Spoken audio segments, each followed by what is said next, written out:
કચ્છમાં આગામી 24 કલાક હીટવેવની આગાહી. રાજ્યના 9 જિલ્લામાં ગરમીનું ઓરેન્જ એલર્ટ.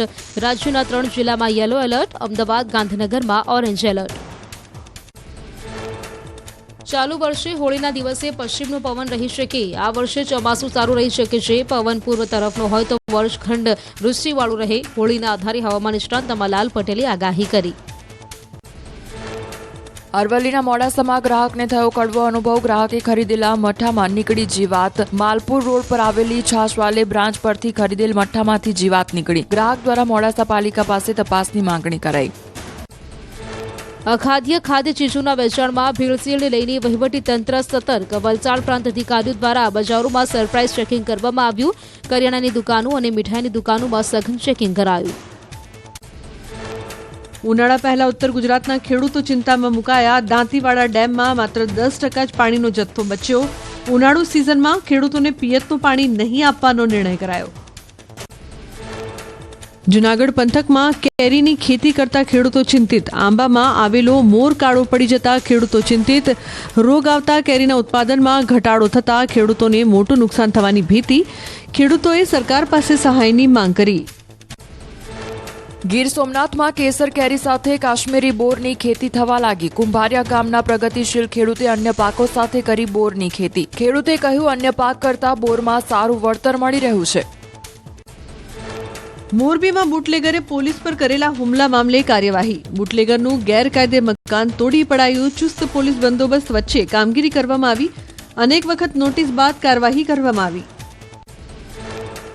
સુરત વરાછાના ધારાસભ્ય કુમાર કાનાણીએ સુરત પોલીસ કમિશનર અને મનપા કમિશનરને લખ્યો પત્ર. વરાછામાં અણઘડ રીતે રોડ રસ્તાનું ખોદકામ અને રોડ બંધ કરવા સામે નારાજગી વ્યક્ત કરી. તંત્રની અણઘડ કામગીરીથી વાહન ચાલકો પરેશાન હોવાનો પત્રમાં ઉલ્લેખ. ટ્રાફિક જામને નિયમન કરવાને બદલે ટ્રાફિક પોલીસ માત્ર હેલ્મેટનો દંડ વસૂલ કરતી હોવાનો પત્રમાં આક્ષેપ. પ્રતિબંધિત સમયે ભારે વાહનો શહેરમાં પ્રવેશાતા હોવાની પણ પત્રમાં ફરિયાદ કરાઈ. કાનાણીના લેટર બોમ્બથી ખળભળાટ.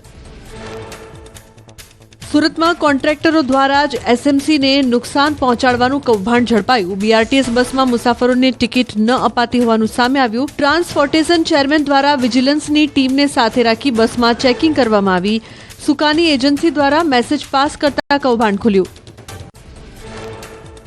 વડોદરામાં રેલવેમાં અપડાઉન કરતા મુસાફરોને ટ્રેનના અભાવે મુશ્કેલી. તહેવાર ટાણે જ બપોરના સમયે ટ્રેન ન હોવાથી હાલાકી. જો ગુજરાત એક્સપ્રેસ ચૂકી જવાય તો 3 કલાક સુધી રેલવે સ્ટેશન પર બેસવા મજબૂરી. વડોદરાની ટ્રી હાઉસ હાઈસ્કૂલની સીબીએસઈ માન્યતા રદ. કેન્દ્રીય માધ્યમિક શિક્ષા બોર્ડ વિભાગે કરી કાર્યવાહી. બોર્ડની મંજૂરી વગર સંચાલકોએ શાળાને વેચી દેતા લેવાયો નિર્ણય. સંચાલકો સામે નોંધાયો હતો લેન્ડ ગ્રેબિંગનો ગુનો. સુરત વરાછાના ધારાસભ્ય કુમાર કાનાણીએ સુરત પોલીસ કમિશનર અને મનપા કમિશનરને લખ્યો પત્ર. વરાછામાં અણઘડ રીતે રોડ રસ્તાનું ખોદકામ અને રોડ બંધ કરવા સામે નારાજગી વ્યક્ત કરી. તંત્રની અણઘડ કામગીરીથી વાહન ચાલકો પરેશાન હોવાનો પત્રમાં ઉલ્લેખ. ટ્રાફિક જામને નિયમન કરવાને બદલે ટ્રાફિક પોલીસ માત્ર હેલ્મેટનો દંડ વસૂલ કરતી હોવાનો પત્રમાં આક્ષેપ. પ્રતિબંધિત સમયે ભારે વાહનો શહેરમાં પ્રવેશાતા હોવાની પણ પત્રમાં ફરિયાદ કરાઈ. કાનાણીના લેટર બોમ્બથી ખળભળાટ. સુરતમાં કોન્ટ્રાક્ટરો દ્વારા જ એસએમસીને નુકસાન પહોંચાડવાનું કૌભાંડ ઝડપાયું. બીઆરટીએસ બસમાં મુસાફરોને ટિકિટ ન અપાતી હોવાનું સામે આવ્યું. ટ્રાન્સપોર્ટેશન ચેરમેન દ્વારા વિજિલન્સની ટીમને સાથે રાખી બસમાં ચેકિંગ કરવામાં આવી. સુકાની એજન્સી દ્વારા મેસેજ પાસ કરતા કૌભાંડ ખુલ્યું. વડોદરામાં રેલવેમાં અપડાઉન કરતા મુસાફરોને ટ્રેનના અભાવે મુશ્કેલી. તહેવાર ટાણે જ બપોરના સમયે ટ્રેન ન હોવાથી હાલાકી. જો ગુજરાત એક્સપ્રેસ ચૂકી જવાય તો 3 કલાક સુધી રેલવે સ્ટેશન પર બેસવા મજબૂરી. વડોદરાની ટ્રી હાઉસ હાઈસ્કૂલની સીબીએસઈ માન્યતા રદ. કેન્દ્રીય માધ્યમિક શિક્ષા બોર્ડ વિભાગે કરી કાર્યવાહી. બોર્ડની મંજૂરી વગર સંચાલકોએ શાળાને વેચી દેતા લેવાયો નિર્ણય. સંચાલકો સામે નોંધાયો હતો લેન્ડ ગ્રેબિંગનો ગુનો. સમાચારની સાથે હું છું લુબના ખાન.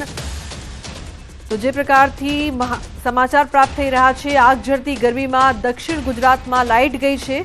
મહત્વપૂર્ણ સમાચાર. 23 શહેર, 7 જિલ્લા તો 45 તાલુકા અને 3461 ગામોને તેની અસર થઈ રહી છે. અંદાજે 32.37 લાખ ગ્રાહકોને અસર થવાની શક્યતા જોવામાં આવી રહી છે.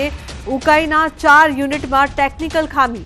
દક્ષિણ ગુજરાતના કેટલાક વિસ્તારોમાં વીજળી ગુલ થઈ છે. સુરત, ભરૂચ, તાપી, નવસારી અને વલસાડમાં વીજળી ગુલ.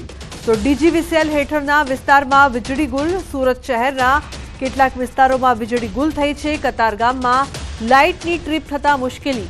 અનેક કારખાના મશીનરીને પણ મોટું નુકસાન થયું છે. ખામી સર્જાતા 500 મેગાવોટ ઉત્પાદન ઘટ્યું છે.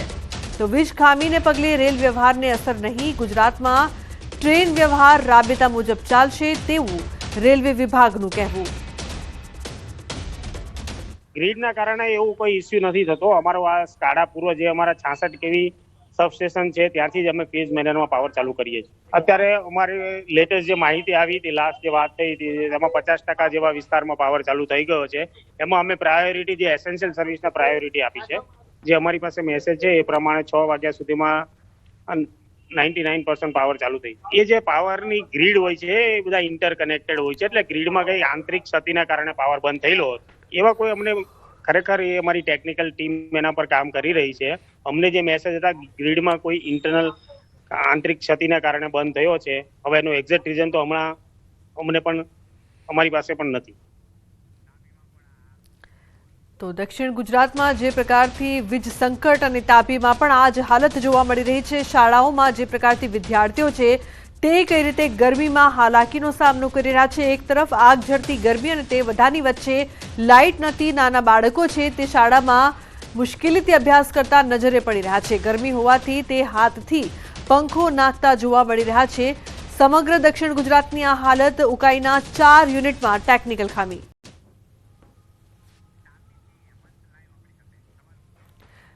તો તાપીથી હેમંત જોડાયા છે લાઈવ, તેમની સાથે વાત કરીશું. હેમંત, જે પ્રકારથી અત્યારે જે હાલત જોવા મળી રહી છે વીજ સંકટના કારણે અનેક મુશ્કેલીઓ સર્જાઈ છે, શું અપડેટ છે?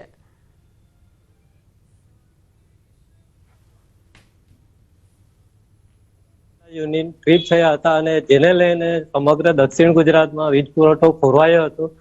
જોકે હાલ વીજ પુરવઠો ધીમે ધીમે કાર્યરત કરાઈ રહ્યો છે. જોકે વીજ પુરવઠો ખોરવાતા અહીં લોકો ત્રાહીમામ પોકારી ઉઠ્યા અને વીજ પુરવઠો બંધ થતા લોકોને હાલાકી ભોગવવી પડી.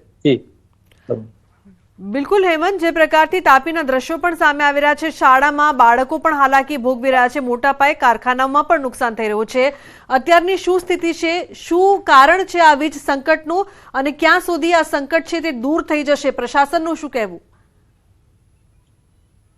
ઉકાઈ થર્મલ પાવર સ્ટેશન છે ત્યાં જે 4 યુનિટ ટ્રીપ થયા હતા અને એને પૂર્વવત કરવા માટે ખાસ કરીને જે કાકડાપાર અણુમથક વીજ મથક છે ત્યાંથી પણ જે વેસ્ટર્ન ગ્રીડની જે પાવર સપ્લાય છે એમાં ઘટાડો કરવામાં આવ્યો હતો. અને જેને લઈને આ તાપી સહિત સમગ્ર દક્ષિણ ગુજરાતમાં વીજ પુરવઠો બંધ કરવામાં આવ્યો હતો. જેને લઈને બપોરનો સમય હોય લોકોને ખાસ કરીને હાલાકી વેઠવી પડી અને અનેક કંપની કે ફેક્ટરીઓ પણ બંધ થતા ખાસ તો ફેક્ટરીઓને નુકસાનીનો વારો વેઠવાનો વારો આવ્યો છે. અને ખાસ તો અત્યારે જાણવા મળ્યું છે તે પ્રમાણે અડધાથી કલાક સુધીમાં વીજ પુરવઠો ધીમે ધીમે કાર્યરત કરવામાં આવે છે.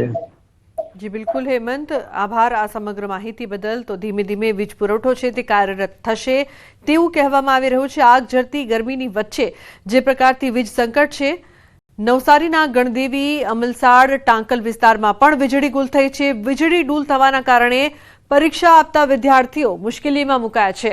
પરીક્ષા દરમિયાન છવાયો અંધારપટ, વિદ્યાર્થીઓ ગરમીમાં શેકાયા.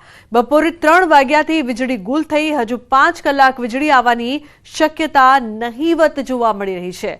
એટલે કે આટલી ગરમીમાં હજુ પણ પરેશાનીનો સામનો તમામ લોકોને કરવો પડશે. અત્યારની જે પરિસ્થિતિ છે, ખાસ કરીને પરીક્ષા છે અને પરીક્ષા દરમિયાન છવાયો છે અંધારપટ, ગરમી અને અંધારામાં વિદ્યાર્થીઓ પરીક્ષા આપવા માટે મજબૂર અને હજુ પણ 5 કલાક સુધી વીજળી નહીં આવે તેવા અહેવાલ પ્રાપ્ત થઈ રહ્યા છે, તેવા સમાચાર સામે આવી રહ્યા છે.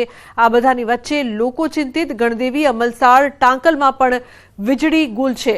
તો પરીક્ષા દરમિયાન પરીક્ષાર્થીઓને તો પરેશાની થઈ જ રહી છે, પરંતુ સાથે સાથે જે મોટા મોટા કારખાનાઓ છે તેમને પણ મોટા પાયે નુકસાન. વિદ્યાર્થીઓ ગરમીમાં શેકાયા છે અને હજુ પણ 5-6 કલાક સુધી વીજળી આવે તેવી કોઈ સંભાવના જોવામાં નથી આવી રહી. દક્ષિણ ગુજરાતથી મહત્વપૂર્ણ સમાચાર. ભાવિન જોડાયા છે વધુ માહિતી આપવા માટે ફોન લાઈન પર. ભાવિન, જે પ્રકારથી આ વીજ સંકટમાં અનેક લોકો તો પરેશાન થઈ જ રહ્યા છે, સાથે સાથે પરીક્ષાર્થીઓ, કારણ કે પરીક્ષા ચાલુ છે, ગરમીમાં શેકાયા છે, શું અપડેટ? સમગ્ર દક્ષિણ ગુજરાતના વીજ કટને લઈને, જે પાવર કટને લઈને જે પ્રોબ્લેમ થયો છે એના કારણે લોકો શેકાય છે, કંપનીના કારખાનેદારો જે ઉદ્યોગકારો છે એ પણ પરેશાન છે, સાથે બોર્ડની પરીક્ષા આપતા જે વિદ્યાર્થીઓ છે એ પણ હેરાન પરેશાન થઈ ચૂક્યા છે, એટલા માટે કે 3 વાગ્યાથી જે રીતના ફોલ્ટ થવાના કારણે ઉકાઈ થર્મલ પાવર જે જેટકો દક્ષિણ ગુજરાતનું જેટકો છે અંતર્ગત આવતા જે સબસ્ટેશનો છે એમાં પ્રોબ્લેમ થયો હતો અને 3 વાગ્યાથી બોર્ડની પરીક્ષા પણ હતી અને 3 વાગ્યાથી આ પાવર કટ થયો છે અને હજુ સુધી પણ પાવર આવ્યો નથી, એટલે કે સમગ્ર જે 3 કલાકનું બોર્ડની પરીક્ષાનું જે પેપર છે એ પૂર્ણ થવાનું છે ત્યારે હજુ પણ લાઇટ નથી આવી, જેના કારણે ક્લાસરૂમની અંદર અંધારું છે, લાઇટની સગવડો નથી અને બીજી બાજુ ગરમી છે આકરી ગરમીમાં જે વિદ્યાર્થીઓ શેકાઈ રહ્યા છે. બિલકુલ આભાર સમગ્ર માહિતી બદલ. તો જે પ્રકારથી દક્ષિણ ગુજરાતમાં લોકો પરેશાન છે વીજ સંકટને કારણે, તો અહીં આપ 2 દ્રશ્યો જોઈ રહ્યા છો, એક તરફ તાપીના દ્રશ્યો તો બીજી તરફ નવસારીના દ્રશ્યો, જ્યાં બાળકો છે તે હેરાન પરેશાન થઈ રહ્યા છે. એક તરફ નવસારીના દ્રશ્યો કે જ્યાં અંધારામાં પરીક્ષાર્થીઓ પરીક્ષા આપવા મજબૂર છે, બોર્ડની પણ પરીક્ષાઓ ચાલી રહી છે, મોટી ક્લાસીસની પણ પરીક્ષા ચાલી રહી છે, તો બીજી તરફ તાપીમાં નાના માસૂમ બાળકો છે તે ગરમીમાં શેકાયા છે અને ગરમીમાં અભ્યાસ કરવા મજબૂર બન્યા.